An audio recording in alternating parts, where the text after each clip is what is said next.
compliments. But anyway, well, Sandy, welcome to Venture with Grace. We're live. Thanks for having me.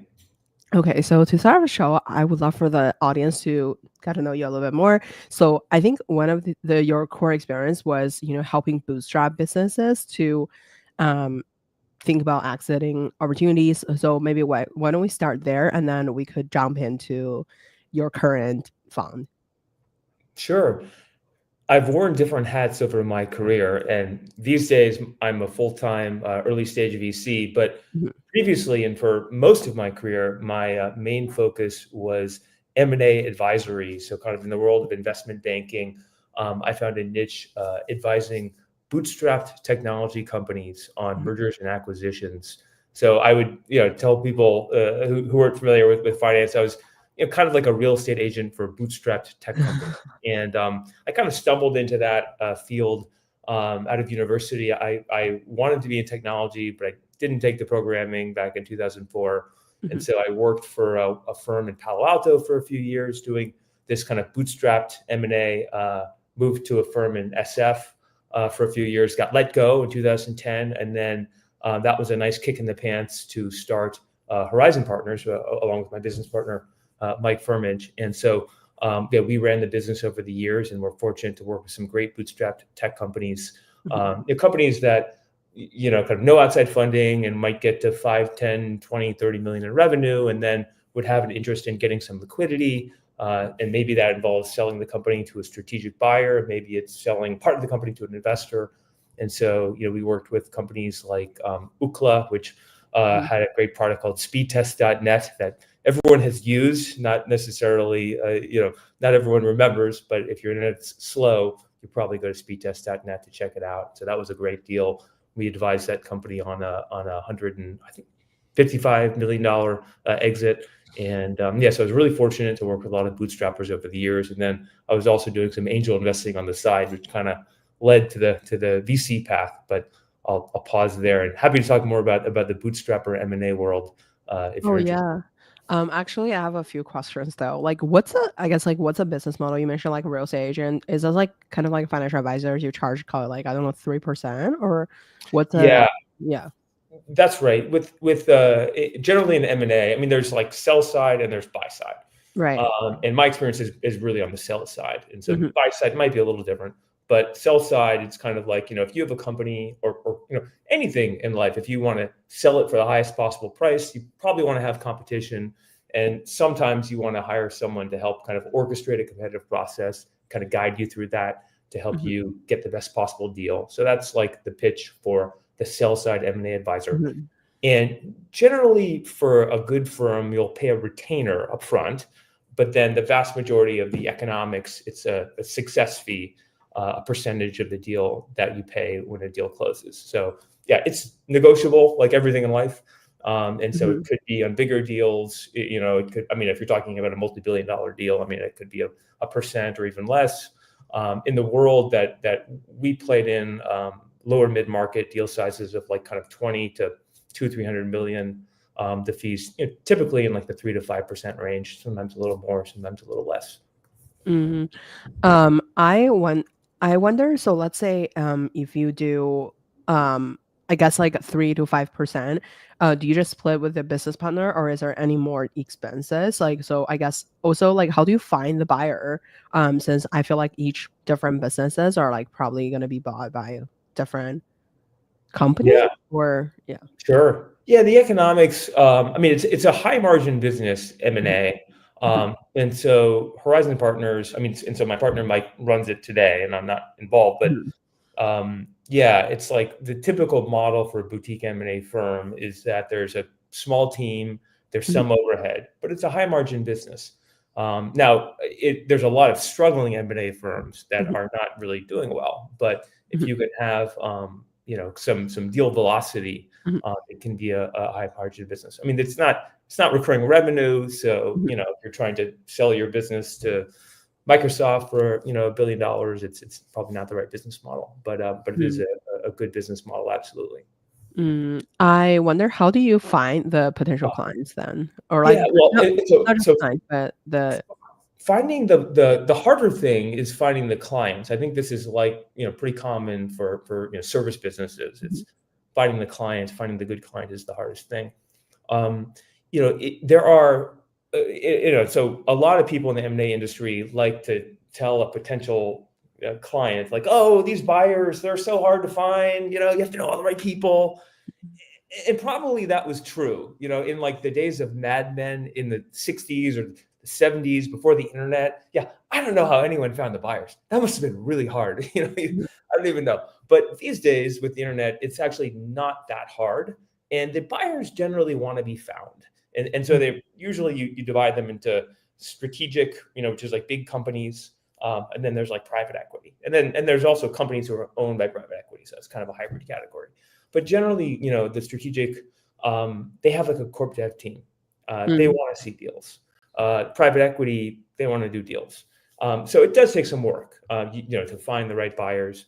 But I wouldn't say it's like this, inscrutable process, because generally speaking, buyers, want to see your opportunity. Now, the hard thing is getting the buyer, getting the potential buyer, to the table, and then really helping them see the value in the target, and then getting them to participate in a competitive process, and kind of orchestrating a lot of different buyers.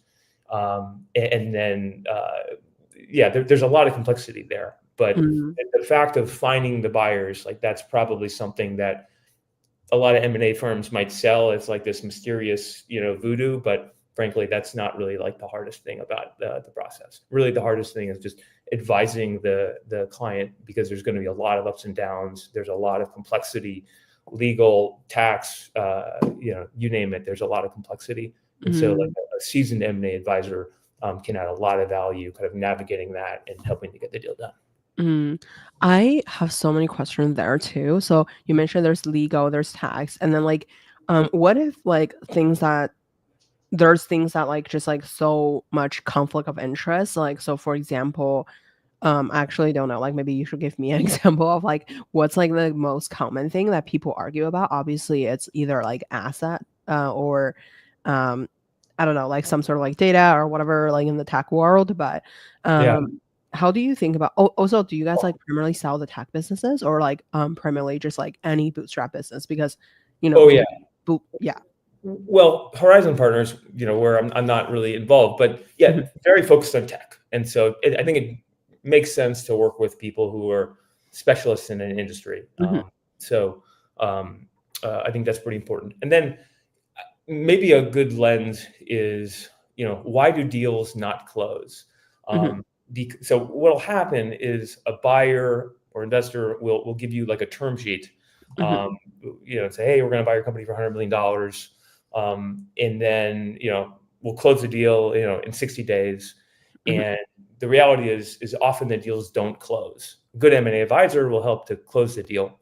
And so why don't they close? And so there's a lot of reasons. And so, I mean, we had a deal years ago that fell apart at the 1 foot line because of like cybersecurity concerns, because the company had like some remote developers and had just an architecture that like fundamentally lacked some of the security rigor that the buyer needed. And so that deal was kind of heartbreaking, kind of fell apart at the last minute. There's a lot of legal things that can come up. Sometimes bootstrap companies will try to pinch pennies, which is understandable. There was an example where frankly, the company was pinching way too many pennies in a way that was arguably not legal with a vendor. And so the buyer saw what was going on and basically said, well, you're not really paying this vendor as much as you should be. And that ended up blowing up the deal. There's other legal considerations. So, a buyer, sometimes buyers will ask for things that are, kind of like BS. But sometimes there's some reasonable concern. So like, let's say I'm going to buy your business and you want to have $100 million deal. And so, okay, well, if I just give you $100 million, you might just take off and I might never hear from you again. So let's have a structure here where, I'll give you 60 million upfront, but then the other 40 million will be based on, hitting performance milestones over the next few years. And that's called like an earnout. And so we might agree on that. And then you get into the nitty gritty and we start, negotiating things like employment contracts. And okay, well, what happens if, if I fire you, I don't want to pay you. Well, okay, why would I fire you? Well, there's all this like legal jargon around employment contracts and the things that would cause you to get fired. And so literally, I've had in the past deals where it was, there was an argument saying, if you commit a felony, Mhm. we can fire you and then not pay part of the deal. And you're like, no, I want to get paid. And then, it's like, well, don't commit the felony. So you get these really, they can be kind of esoteric at times deals, Mm. but it's like a really high pressure situation. And so there's like always, there's always an issue that's outstanding. That is the most contentious issue, the most anxiety causing issue. And because these are like really high stakes, even though it might not seem like the biggest issue, like negotiating the minute points of a employment contract, it can be really high pressure, really emotional. And not to make a commercial for M&A advisors, but having someone who's been through that as an advisor can really help to understand, okay, like what's fair, what's reasonable. Like vast majority of the time, you spend $500,000 on legal fees to close the deal, and then after the deal closes, you like never even look at the legal documents that you negotiated. That you lost sleep over all these like legal points that you were fighting about, but no one ever. Often people don't end up caring as much as they thought they would. So there's a lot of complexity, a lot of emotions. So I think the best M&A advisors are as much psychologists as financial advisors and deal orchestrators. I totally agree with you on the psychology of deal making. I know that you're a psychology major, but I wonder, how do you think about the diligence side of things? Just because I feel like the bootstrap businesses, they could report anything. They probably didn't even like have like a formal, um, I guess like, um, practices or like Yeah. that's like built out or Well, infrastructure built out in the entire business. absolutely. Absolutely. Look, one of the funniest things I learned about, I mean, funny, I've got an unusual sense of humor, but a lot of investors like to quiz founders about their numbers, Right. and yeah, it's like, hey, what was your revenue last year? And you say, I don't know. Okay, that's a bad Mhm. sign, right? Mhm. But with bootstrap businesses, what I saw was that like the more profitable they were, often the founders wouldn't know the numbers with as much detail. And so we had a few clients that we worked with that were really profitable, like 30, 40, 50, 60% cash flow margins. That means, if Mhm. you had a 10 million in revenue, 6 million, was cash flow that went to the bottom line. And so, an investor or a buyer would say, what was your EBITDA margin last year? And you might say, well, I don't know. It was like 40 or 50 or, and then some of these people might say, oh, gee, you're not really on top of things. But if you're a bootstrap business and you're so profitable, You don't actually, even need to care it because doesn't you even already matter. have Yeah, I it. mean, you've Yeah. got 6 people on your team. If you were totally about optimizing everything, you would have hired another Mhm. 16 people yesterday because Mhm. each person is producing so much.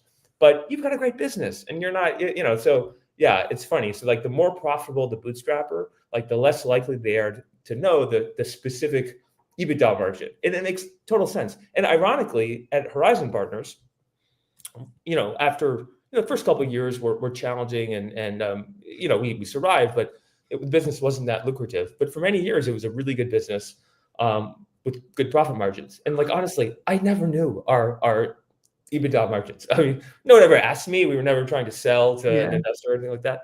But so it's kind of funny sometimes with investors and buyers, they might have these expectations. On the other hand, if you're a startup and you're losing a lot of money, which is the plan, hey, here's a $20 million Series A, we expect you to spend that money. You better be counting that very carefully. But yeah, so Mhm. back to the question of diligence, if there's a buyer and you say, well, look, my bootstrap business is really profitable. It's at least 30% profit. The buyer might say, that's great business. And the buyer might say, I understand that you don't know the exact profit number, but for the buyer to close the transaction, they do need to know like every single detail. And so a good M&A advisor would prepare the bootstrap company and say, look, I know you didn't really need to know if you were 36% EBITDA or 42%, but the buyer needs that. And so the M&A advisor will kind of, guide you through the preparation. And so, like, for example, there's something called a quality of earnings report that's often done. So, I mean, you could get an audit. An audit is like the most, crazy, proctology exam that you don't really want to do unless you really have to if you're a public company.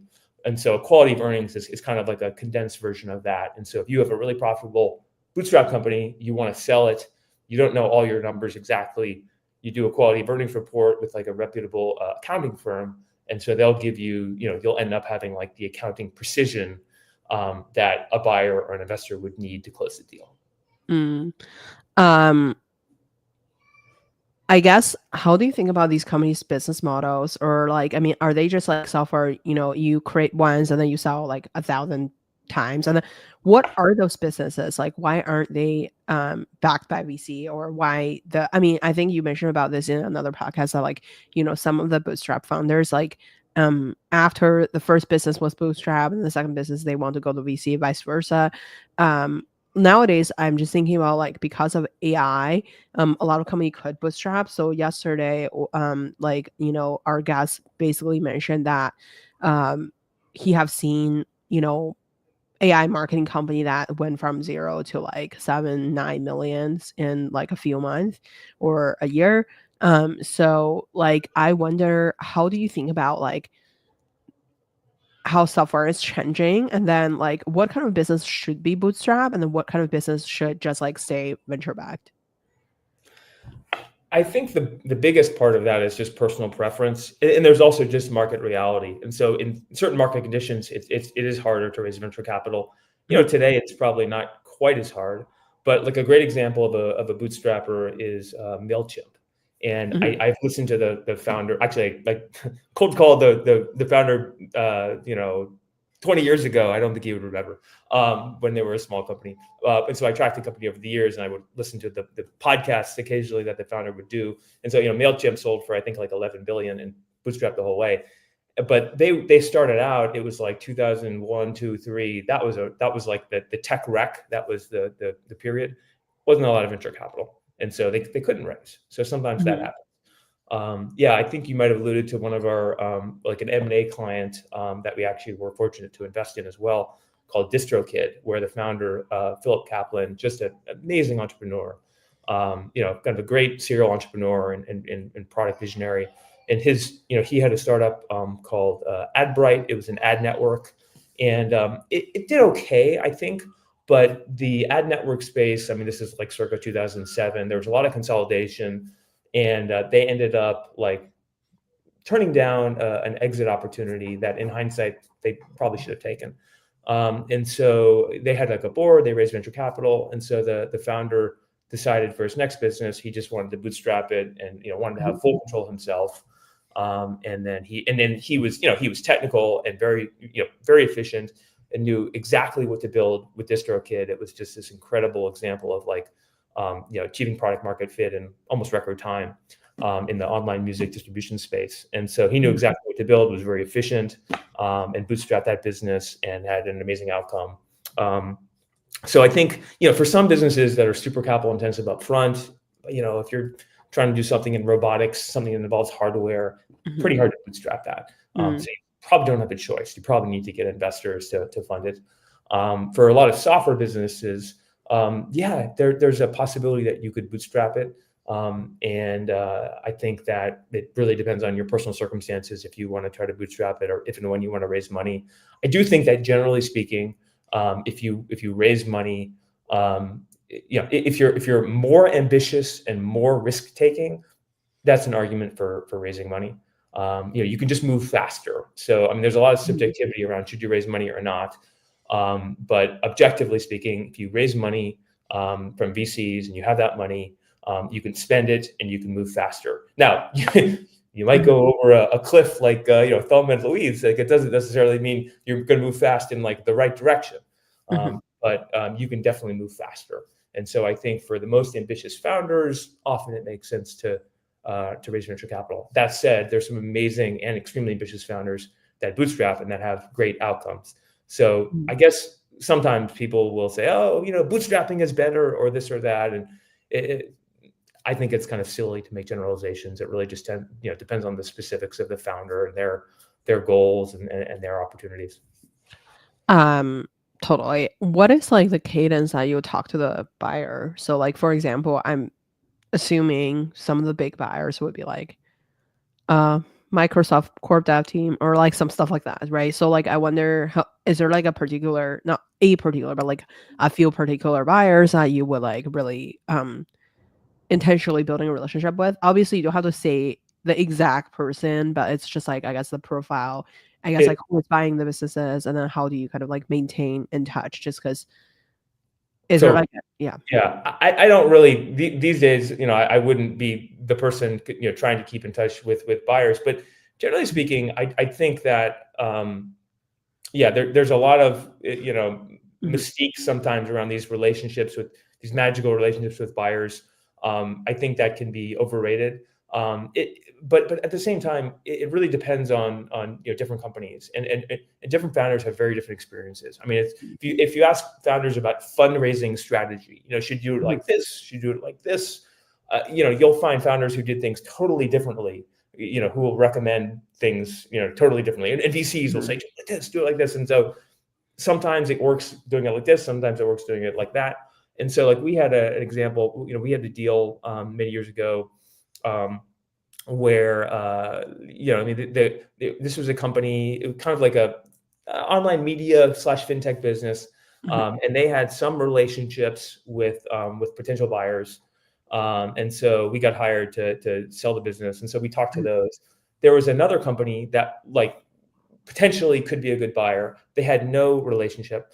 And so our company, it was called xe.com. mhm, And, uh, there were some usual suspects in the space that were kind of obvious buyers.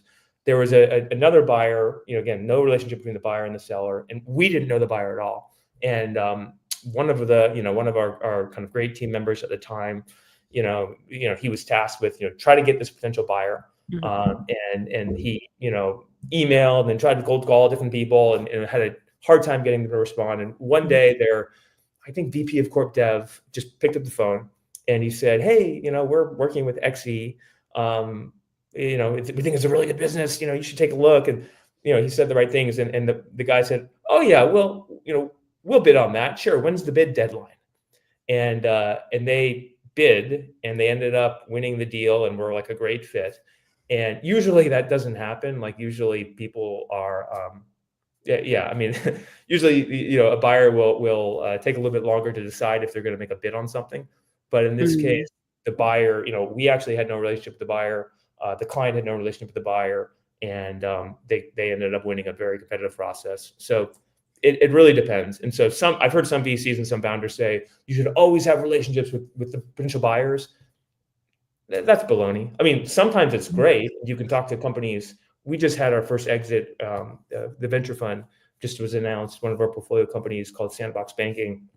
They just announced that they were acquired by Encino, a public SaaS company, and they had a long-standing relationship. They were very close partners, and so like, there's no way that that deal would happen if they didn't have that long-standing relationship. So that's a great example for a seller that knew the buyer for many years. But there's just as many, if not more, examples where the sellers and the buyers don't have that long-standing relationship. And mhm, so I've heard this advice, and this is bad advice. The bad advice is, go out and make, if you're if you're a startup, go out and make relationships with potential buyers. And if so that's bad advice. Now, sometimes you do want to make relationships with the big companies because they're good potential partners and they can help mhm, your business grow. So sometimes, like, it's great advice to make relationships with potential partners who could be potential buyers.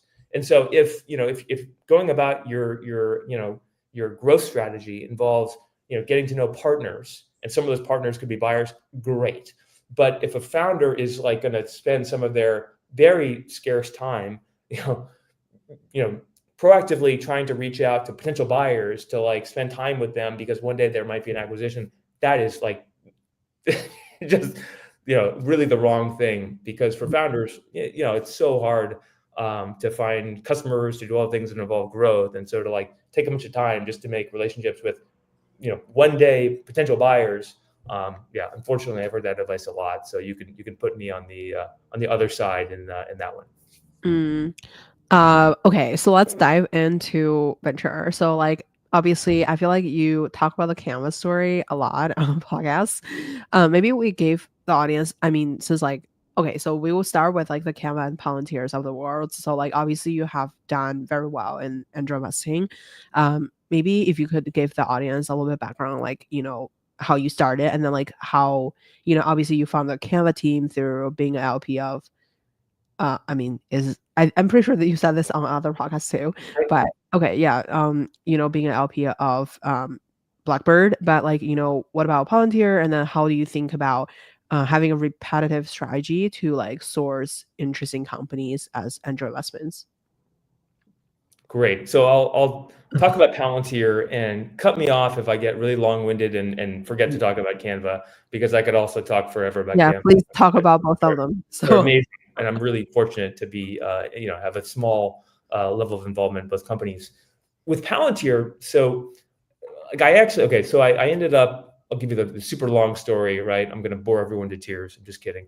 I went to UVA for a couple of years. I took a year off. Went to Stanford. I overlapped with a couple of the Palantir founders, but actually didn't meet them, didn't know them until after I graduated. But I did this. I got the bachelor's in psychology. You mentioned psych major, and then I did a master's program in the program called Management Science and Engineering. And in that program, I got to meet a bunch of amazing people. And one guy I got to be friends with named Shyam Sankar. And I would say that Shyam was like probably the most impressive person that I'd ever met at that point. And he was brilliant. He was incredibly ambitious. And it was a little bit humbling to think I might want to be in the tech industry, and I might have to try to compete against people like that. But we became good friends, and it was really fun to get to know him. And he so after graduating, he went to a company called Zoom with an X, kind of the fintech company that PayPal eventually bought. And then a couple years after graduating, he became employee number 13 at Palantir. And he was raving to me about how talented the founders were, how smart everybody was. And imagine if the most impressive person you ever met was just talking about how everyone at this company was so impressive. That's okay. amazing. So I have a question there. So like obviously I have a lot of like smart friends currently, or I don't know if they're currently still working at Palantir, but like they work at Palantir in, I guess like they're in different generation of Palantirs. But I wonder like how did they kind of like first started or like recruited these like super smart guys, and like what does it mean to like recruit smart people? Like I mean, I think like I think it also have to be like doing, I mean, like what is like what's a benchmark of smart people? Because besides they have pedigree or Well, crazy look, stuff. so Sham is currently the CTO at Palantir. Okay. Palantir always had very weird titles. I think his title for most of his tenure, 20 almost year tenure at Palantir, I think it was like director of business development or something something Okay. weird. But Palantir, did lots of things different. That was just their culture, and I think it worked out really well for them. So he's super important to the company, and so I mean, I think that there was a bit of good fortune where, so the dot-com bubble happens, there's the crash, and then there's a couple of years there where there's like not much venture capital, not a lot of startup activity. Google was one of the few companies hiring in like 2002. If you were, off the charts brilliant engineer in 2002, there weren't that many companies hiring. And so Google, hoovered up a lot of them. Palantir was started right in that period. And it was, there's multiple founders. Peter Thiel, maybe the most influential of the founders. And so, he had been a founder of PayPal. And so the question about Sham, so Sham was at this company called Zoom. Peter Thiel was on the board at Zoom. And so they just had kind of connections. And I think that, at the time, Zoom was not doing great. And I don't even remember the details, but there was just kind of like network connectivity there, so that as Palantir was getting going, they were able to kind of look across. At the time, the startup environment the startup ecosystem in Silicon Valley was smaller, and so I think they were able to kind of look across the ecosystem. And because there weren't a lot of companies hiring in like 2002 through 2008, I think for Palantir, they were able to pretty strategically identify like really exceptional people, and so they identified Sham, and yeah, like I said, he became employee number 13. Got it. So it's like pulled from top startups that are doing mid, Yeah, basically. yeah. Engineering, I mean, I think that Mhm. they benefited from like a Stanford connection. I mean, Right. Tom did the graduate program. He actually didn't do an undergraduate program at Stanford, but they definitely pulled some great Stanford people and had like a reputation there. So that was a kind of a talent pipeline for sure. And I think it's a bit of a cliche, that A players hire A players and B players Hmm. hire C players, or there's cliches about how important talent is, but at the end of the day, I think there is a lot of a lot of truth and an important lesson there, where having like early talent density, like really intense talent density, is Hmm. so valuable. I mean, I think so. I'm not close to OpenAI, but I think the early OpenAI talent was kind of like that. And now for founders, I mean, it's really hard to attract these incredibly high caliber people. It means you have to spend a lot of time uh, on recruiting, Hmm. and like pre-product market fit, spending a lot of time on recruiting is really hard, if not impossible. Palantir was pretty well funded early on. I think that was probably an advantage they had. I mean, I think they had great intuitions on product, and so we're able to achieve very tight product market fit. But I think, maybe before they had tight product market fit, they had enough funding that they were very smart, and so they were able to prioritize recruiting. And I mean, it's really hard for founders to be able to do that. But if you can have like a really high bar for those first few hires, and it's tricky because I talk to founders all the time who Hmm. usually will say, "Oh, this person that I just brought on is amazing," and use a lot of superlatives. But the reality is that there aren't that many people who are really at that incredibly high level. Hmm. So you have to be a little bit elitist, frankly. And Palantir is an example of a success case where they had that early talent density, and it just creates so much value over the course of an enterprise. Hmm. I have a question for you. So, like, obviously, I feel like it's from angel to uh being a fund manager. There's a couple of things, right? Like, one thing is like I feel like repetibility.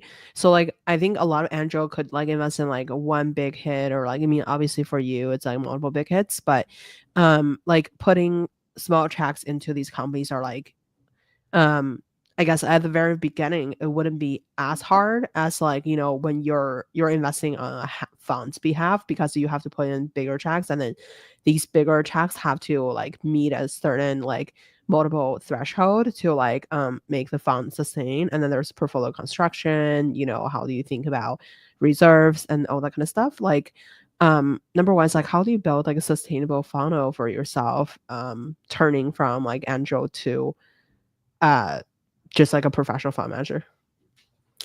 Well, it is easier to get allocation in a Mhm, round. It's certainly in a competitive round. If you're an angel mhm, investor and writing checks of 25K, 50K, mhm, or less, it's harder if you're trying to write a bigger check. mhm, So that definitely is a reality of going from angel to fund manager. At the same time, look, when I was an angel, it was kind of my side hustle, and I put some time into it, but it really was more of like nights and weekends. And so as a fund manager, for me, probably for most, I can spend a lot more time on it. And so maybe I can, work a little harder to have the access.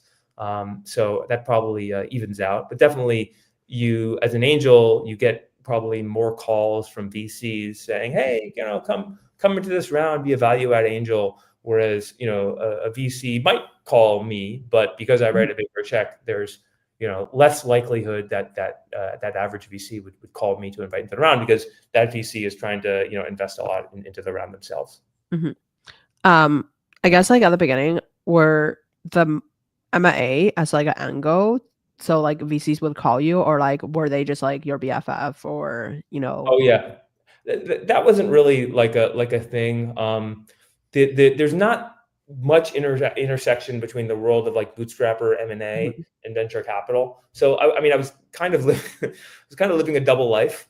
Yeah, I mean, it's very like different world, really. And if with like a bootstrap company, mhm, no outside capital, if you sell for $50 million, I mean, that's great. And usually bootstrappers are not in the Bay Area, and so like quality, cost of living is lower. So if you're in like Nebraska or Michigan, $50 million goes a long way. The average VC-backed company that sells for 50 million or 100 million has probably raised 50 million or 100 million or 200 million, and so that's not a happy ending. So the bootstrapper, is very happy. So my bootstrapper M&A world did not interact much with my VC world. I had a fascination with angel investing. I couldn't get hired by VC when I was starting out in my career, so I kind of kept that in the back of my mind as something that I had an interest in. And since no one would hire me, I just decided I would take my own money and start investing as an angel. And so kind of nights and weekends, I kind of got to meet some VCs, invest as an LP, small LP in a few funds. So I built that network. That network is pretty separate from the bootstrapper kind of private equity, that's kind of a different network. You basically bootstrap your fund until you have a real fund. I love that. Like, I love that for you. Wait, I have a question for you. So you have LP'd some funds, like obviously Blackbird being a really good one since it lead to the deal of Canva. And I wonder, what was your benchmark to judge like what company to invest or what fund to invest back then? And then do you manually have like, are you intentionally having a strategy to look for these things, or like were they just like, oh, I heard about this from so and so, I'm like, okay, this is like kind of impressive, let me just like put some money in? Or like, I know that you found the Blackbird founder from the blog and stuff, but like, I guess like, do you have like a curated list of things that you look for, or like were you just like vibing with people and like putting in small checks? And then another question on that, I'm sorry, I'm like, my brain is like literally exploding and dead at the same time. Like, it's like, okay, so another question is like, do they send LP updates? Or like, I mean, I'm sure they do, but like, a lot of the like a lot of the people who invest in emerging managers, or like I don't consider you as like a super emerging, but like I'm saying like, the funds that are like, 10 mil and below. And I feel like a lot of the fund manager were invested by bigger funds just so that like the bigger funds kind of have their deal flow. But as like, but like, do they just have to send out a newsletter every month to report on, hey, here's like 5 deal we invest in, you want to invest in Canva? Or like, what's a what's a vibe like to like hear about a deal as an LP? Do you have to intentionally be like, hey, anything interesting? Or you just hear about them from like a mega newsletter and then you'll be like, okay, introduce me to this guy? So I guess for me, a starting point is that I'm just incredible, like obsessively interested in startups and what makes them successful, how you can help them. And it's kind of like an endless problem, because there's always a little bit of luck, there's skill, and circumstances are always changing. The formula that worked yesterday doesn't work tomorrow. So I've always been just incredibly fascinated with this. I mean, I guess when I was young, I was probably like obsessively interested in like kind of sports, and so I kind of transitioned over a few years in university to become like obsessively interested in kind of technology companies, and then how do they start? How do they grow? What are the key factors? And then, like I said, when I was starting out my career, I couldn't get a job in VC, but I was really interested in that, and so I thought I'll just make some money. And then try to do angel investing on my own. And of course, first couple of angel investments were terrible, but then maybe the third was Palantir, and so that worked out. And so a couple of years after Palantir, I didn't have cash flow for a couple of years. I invested in Palantir when I thought I had money, and then I stopped making money for a while and started a business and had to raid my 401k to pay rent. But things worked out, and then I had some cash flow. And kind of 2012, 2013, I started to become a regular angel investor, maybe investing in 5 or 10 companies a year. And I mean, I didn't actually not small at all, like 5 to 10 companies a year. Frankly, I just put, a lot of people invested more money in angel deals than me. And a lot of people, So for me, I think I probably invested the highest percentage of my after-tax income in angel deal. Like, I was probably reckless with my the amount of money I put in my angel investing. But I didn't have a high cost of living. I lived in a rent control apartment in San Francisco, and I just figured, and people say, oh, you don't want to have illiquid investments, and that's reasonable. But for me, I was kind of like a young single guy, and I thought to myself, well, if this money is in my, if it's liquid, I'm just going to blow it on stupid shit.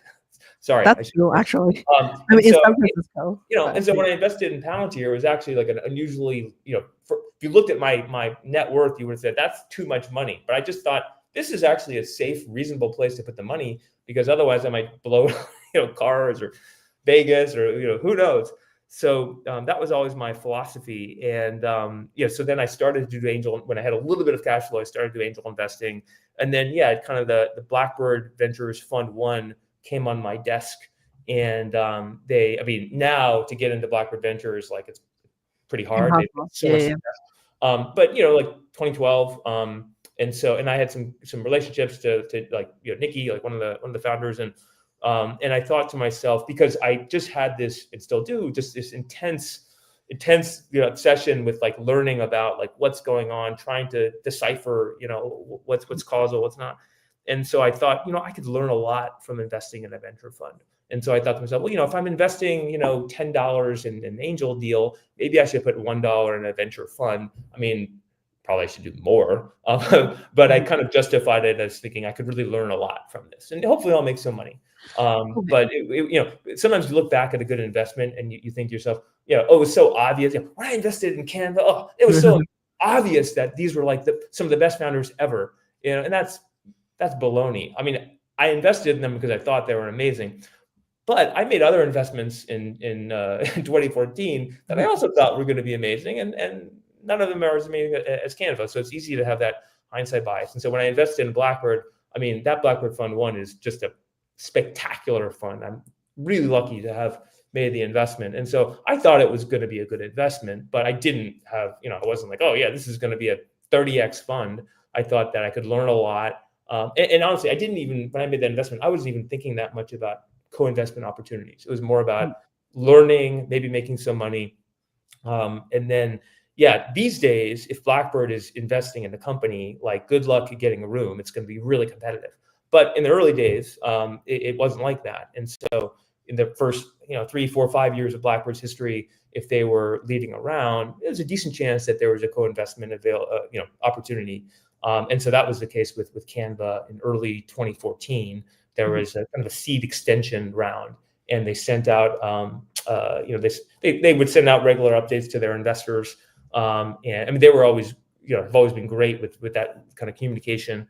And they said, hey, we just invested a little bit more money in Canva. There's a little bit more money in the round. If you're interested, let us know. And I raised my hand. I talked to Melanie, and it was very fortunate for me. So Blackbird definitely would send out really good investor updates to answer the question. I think generally, like, the more successful funds are, there's a tendency for them to not send as much communications to LPs, because maybe they don't have to. If they I think ultimately, for funds sending updates to LPs, they probably are pragmatic about it and are thinking, hey, we want these LPs to invest in the next fund, so we should really make sure we're, like, keeping them in the loop about what's going on right now. So I haven't invested in enough funds to know how everyone does it. For our fund, we do try to have very transparent investor updates, in part because when I have invested in funds, I've always been hoping for, like, really dense LP updates. And there's been a few times where I invested in a fund and it turned out that they, like, barely send out updates, and it was really sad. I mean, I was like, it's like a little kid on Christmas, and you don't get what you thought you were going to get.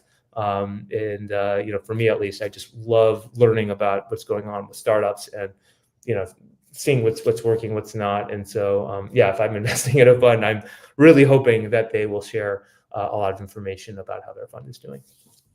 Question on that. So one thing is, like, um okay, so what should be in a good memo that you send to LPs? Like, is that just like, okay, so here's like 5 deal performance? I've seen people do it in like a giant newsletter format, as like in like at the beginning it was like, the big market trend. In the middle it's like generally who, like, oh, we've had 2 investment, blah and blah, and like, here's the quick TLDR on that. And then like in the end it's like a family picture and like stuff like that. So like, I guess like what is like the right format of this? Yeah, I don't know. I have a fund I'm an LP in, and they send some family pictures, and I think that's fine. It's just a bit of a expression of the Yeah, personality. I have no problem with the family picture. I was just like, what should be included in the major section? Is that like, so I've seen like the ones that I've seen is like, okay, core market trends. Like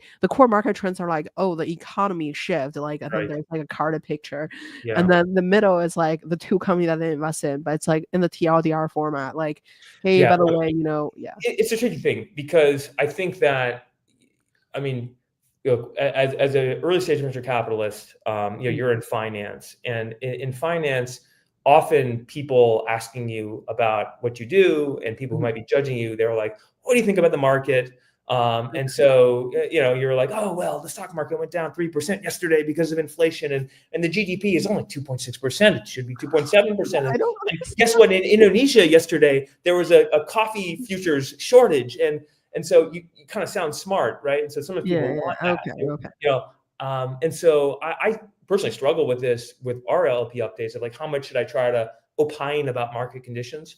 I think it's good to talk a little bit about it just to show that you're somewhat aware. But there's also a good case that early stage VCs should not really pay much attention to markets. And then, certainly exit, Mhm, kind of exit conditions. It's like if I'm a seed investor, I'm going to invest in your startup today, and the best companies, won't get liquid for probably 10 years or more. I mean, maybe it's mhm, it's 5 years.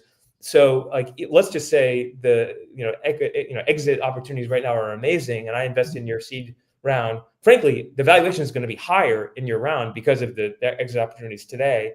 But that doesn't make any sense because your exit would be in like 10 years, and who mhm, knows mhm. how the conditions are going to be. So it's tricky. So I think if you're a VC sending out LP updates and you don't say anything about market conditions, people might say, "Oh, is this person like a moron?"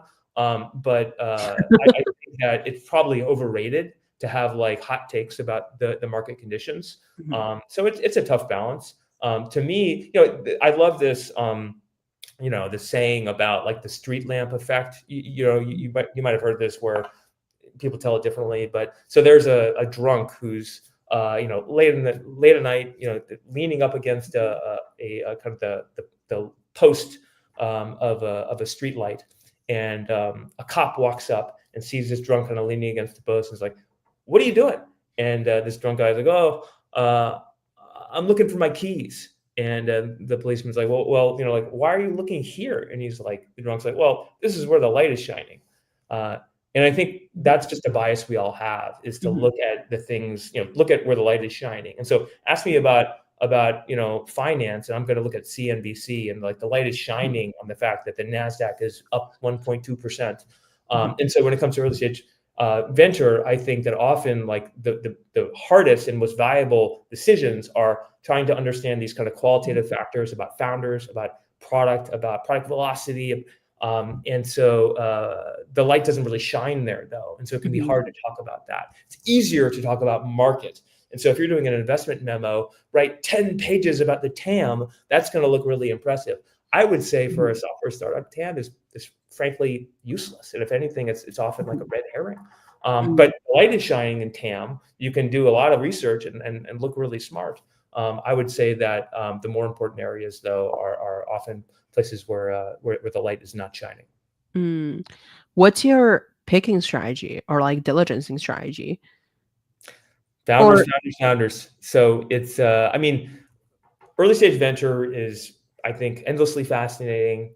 And one reason is that there are different strategies that can be successful. So there are some investors who, would talk all about markets that have been really successful. Some who talk all about like product or all about technology. Um, mhm, so there's different approaches. So I don't want to try to say, oh, this is the only way to do it. But for me, I think it's about founders, and trying to understand like what are the traits of the founders, who are capable of building world changing companies, and in particular world changing technology mhm, companies, and in particular world changing technology companies with software at their core. mhm, And I do think that there are certain types of founders, who certain traits and certain kind of patterns of achievement, sometimes a lack of achievement, that you look for. But it can be pretty subtle. So it's a little easier, I think, to look for traction or market.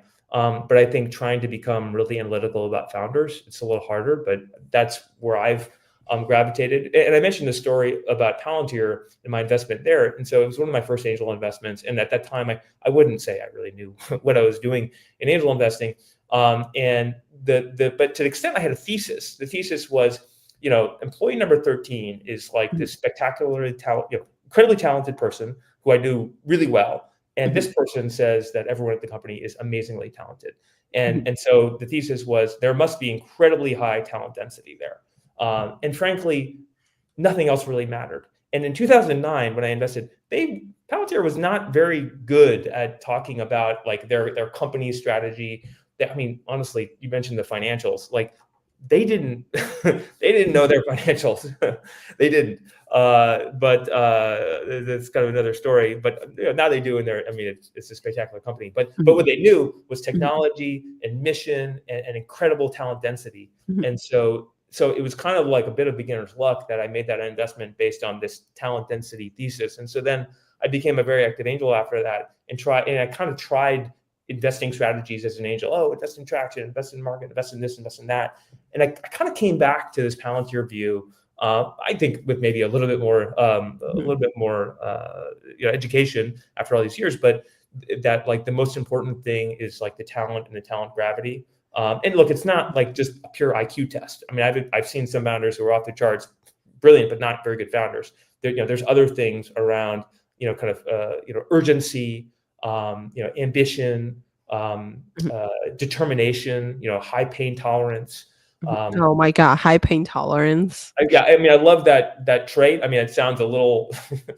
I probably sound like a savage to say that, but I mean, people use the metaphor as of being a founder. You have to chew a lot of glass, Exactly. and I think it's a good metaphor. And I've just seen that. I mean, I've founded a couple of businesses, not a venture-backed business, and I wouldn't say I've had to chew much glass, but there's some times where I felt like I probably had to chew some glass, and I think that the average venture-backed founder like has a much more challenging experience than I did. And yeah, like you have to have a really high pain tolerance. You have to like really want to persevere. And it takes a lot. And having and missions can, the mission of a company can be really different company to company. And some companies are just, people that are insanely competitive, and it doesn't actually matter quite that much like what is a particular problem. That can, I think, work well as a mission. In the case of Palantir, there's probably some of that, but they had this mission where the company was started after the 9/11 intelligence failure. Tragically, the government, in hindsight, wasn't able to kind of connect the dots in terms of some of the kind of national security risks and like the CIA not talking to the FBI and things like that. And so that was kind of like the starting mission of the company, and it was a really authentic mission that they had. So they really, I think, early on thought that they were doing like really important things, and that really helped. That really helped them attract top talent and then work incredibly hard. I mean, there have been a few really successful companies, and are some that where the founders aren't really kind of grinding it out. I mean, Palantir, they were grinding, they were working so hard, and I think generally, that's the approach that's more likely to win. Not always, but having that mission certainly helps to kind of energize people to work incredibly hard and have that pain tolerance that you often do need to build a really big world-changing business. You mentioned like founder finds other founders. I have like two questions there. So first of all, like I think like whenever people say, "Oh, like I'm gonna source from like my founder, blah blah blah recommended blah blah blah founder to me," obviously that's like highly filtered. But like, what if the original founder was bad? And like, so for example, you can't really tell until like 10 years later how their company did. Like they could be super smart, they could be like a PhD in machine learning since like 2005. But like, the problem is like, how do you make sure the original quality of the founder was good, or like they're actually good at screening these people? And the other problem is like, okay, how do you institutionalize this approach? Because yeah, like like I could say, I don't know, like does LP really want to just see a sentence, "We find the best founders from other founders," or like how do you kind of convince people this is a repeatable and scalable thing? Yeah, well, I think the easiest way to convince people about anything probably is just history and track record. Of Right. course, that's no guarantee of future performance, and Mhm. plenty of investors, in every asset class who had a great run for 10, 20 years and then couldn't continue. I do think that the best early stage VCs have remarkable persistence. In fact, across asset classes, maybe the highest persistence is the top early stage VCs. So that's kind of a credit to to a strategy if it is working. So look, I think one thing with early stage venture is that a strategy, just like with angel, like angel investing, in 25K checks, you might be doing great, but does it necessarily scale to $1 million checks? And so we have a sub $100 million fund. I think the strategy works really well. Would the strategy work as well if it was a $300 million fund or a $500 million fund? No. We would have to evolve the strategy. And there definitely are some great VCs who started small and kind of evolved, right? So I think that's an important consideration. But I do think that it's possible to have a kind of a network and kind of an outlook where you are constantly talking to founders and constantly trying to find the best founders. And to the point about founders referring founders, yeah, I mean it's hard to say. I mean, there are definitely some great founders, frankly, who became lousy VCs. I mean, there's some examples of companies that didn't have much success but had incredibly dense talent. And so maybe like the CEO of that type of company would have been a great VC because they had the great talent, but they just didn't find the success. So ultimately, I think that it like everything, it kind of depends.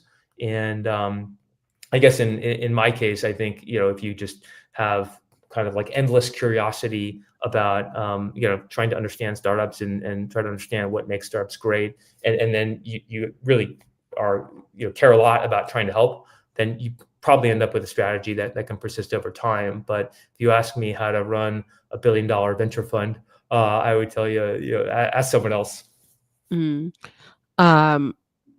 What are some like questions that you've gotten asked since like you pivot from like starting your own fund? Not pivot, but like you started your own fund, obviously. So I feel like there's a lot of people with good entry track record, but like I guess like what would you say are things that you personally have to address when people were like asking, when you were like thinking about putting in a track, or when they're thinking about putting in a track? And then obviously congrats on the success of the first fund, because I feel like your fund size is like compared to many angel turn institutionalized funds like are a lot bigger. And like what's the thought process behind like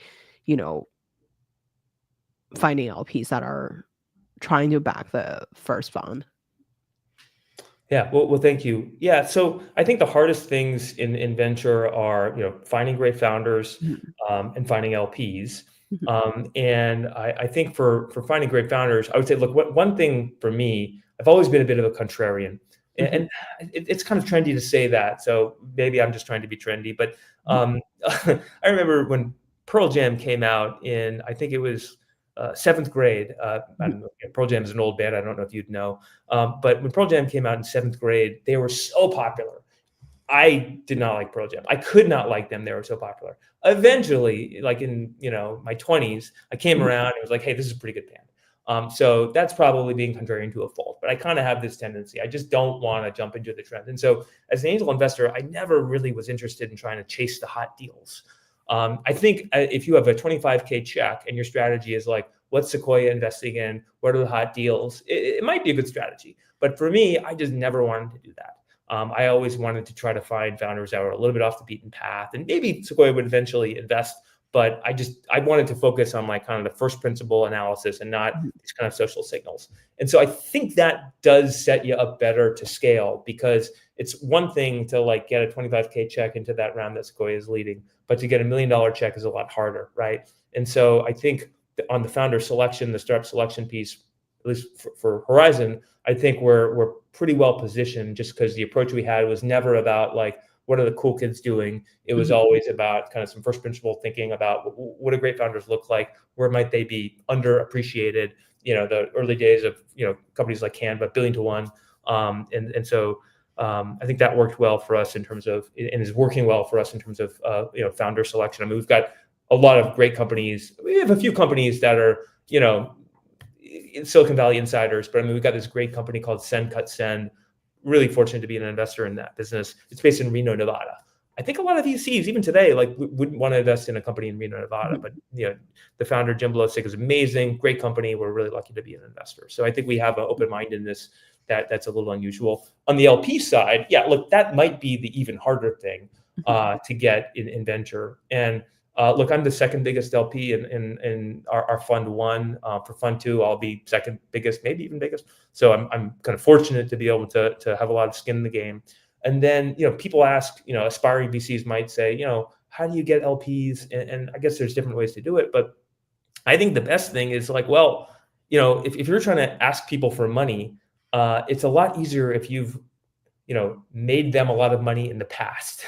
I know this is unusual. So I'm fortunate because I was in my profession of M&A advisor. I was able to work with founders and help them make a lot of money. I mean, they built great companies, right? So I don't want to say that I did like this incredibly hard thing, but when you advise a bootstrapped, software founder, when they're selling for 50 million or 100 million, you build a lot of trust. And so for fund one, I was the second biggest. My partner Mike was the third biggest, but then like the biggest LP and most of the other top 10 biggest LPs were former M&A clients, where these were people where we had worked with them often for years. They knew us really well, and so I think for if you're asking people for money in any context, getting their trust is just really hard. And if you just walked up to a stranger and you're like, give me a bunch of money, like they're not going to trust you at all. Like you're at a big disadvantage. So that's hard. You have to have kind of patience. And so it wasn't the plan, 10 years ago when we were advising, bootstrap software companies. It was not the plan that, these would become LPs in a fund. So there's definitely some serendipity there. But I think for us, for the LPs, that worked out. The other thing is we raised the fund in kind of late 2021, early 2022. The market conditions were pretty good. So we had probably a lot more of a downhill experience in fundraising. That was fundraising for fund one. Who knows about future funds? So we were pretty fortunate there. Wow, love that. What was the deal cycle? Okay, I'll keep it one real question. I'm sorry, I completely forgot about the time. One real question, 1 minute fun run. Real question is like, what's the deal cycle like for the MMA businesses? So like you mentioned about like some of the founders that you would work with them for years. Yeah, well, that's unusual. So we did something, I mean, it was stupid. We did something really stupid in M&A. Now, it was probably a little bit of my idea, so I'm going to take the blame for the stupidity. But usually in M&A, what you do, probably if you're a real estate agent, right? You go up to someone and you're like, hey, you should sell your house tomorrow. You don't say you should sell your house in 3 years. But we had this idea in M&A where sometimes we would see a bootstrapped software company and we would say, if you fixed a few things, if you changed a few things, business might be worth a lot more in like a year. And so we had this one client where we kind of tried this out as an idea of like, hey, maybe we can help you make some changes. It was a software company that was an on-prem software that just taken a baby step towards like a SaaS model. And this was 2013. And we said, if we can make some changes, we think we could potentially help the business be worth a lot more in like a year. And surprisingly, the founders, they agreed to work with us, but they said, okay, we'll wait. And so instead of immediately trying to rush to a deal, like every smart person, who makes money on transactions is going to say, let's close the deal really fast, right? I mean, we want the money now, right? But we thought, we had a fee, but we kind of thought, hey, look, maybe the business could be worth a lot more, and we get more. The economics. It's not only about the economics, but we thought maybe we could actually tell this client to wait, change some things, help them, and then sell for more. And it ended up working out spectacularly well. It ended up being like a 3-year process, and they basically sold for 3 times as much money as they bought. And we brought in like an amazing consultant who helped change things, and we were really involved. And so we kind of found that you could sometimes do this in the world of bootstrapping. You kind of help a company make some strategic changes and help them actually get a much bigger exit, but it would take years instead. So it's probably a better business model. And I would say the biggest competition generally is like slinging deals really fast, high velocity. That's a good way to make a lot of money fast. But we always took a bit of a, unusual approach, and we're kind of old fashioned sometimes and said, let's actually see if we can help a client make just have a much better outcome even if it takes some time. So yeah, we were able to work with a bunch of clients over years in a way that's pretty unusual, I think, in the M&A world. Usually it's I don't know, 3 months, 6 months. Okay, perfect. So we have a 1 minute fun round for you. What's your favorite book? Lonesome Dove. What does it mean? It's just a Western. It's from Larry McMurtry, who's an amazing author. Can recommend anything that he wrote. Just an old Western, but it's just an amazing book, and just probably the book that I've long book, but I've read it multiple times. So probably I've spent the most pages reading Lonesome Dove over any other book. Hi, LinkedIn user. I want to say hi to the audience. Okay, who made the biggest impact in your career? I mean, I would say my parents. I would say Shyam Sankar from Palantir, Nikki Shavak from Blackbird, who helped me to get into Canva. So there's a long list of people. My business partner, Mike Firmish, but my parents, I really owe them like the most. So I have to put them above all. Who would you invite to your dinner party? I thought about this one. So John von Neumann, maybe the smartest person ever. Abraham Lincoln, just amazing. And then my kids. Love that. Where can we find you outside of work? Playing with my kids, in the gym, reading a book, all the above. It's dangerous to do all three at the same time, but I'd try it. Amazing. Well, Sandy, thank you so much for coming on the show. It was such a fun conversation. Thank you very much, Grace. I really enjoyed it. Okay, let me quickly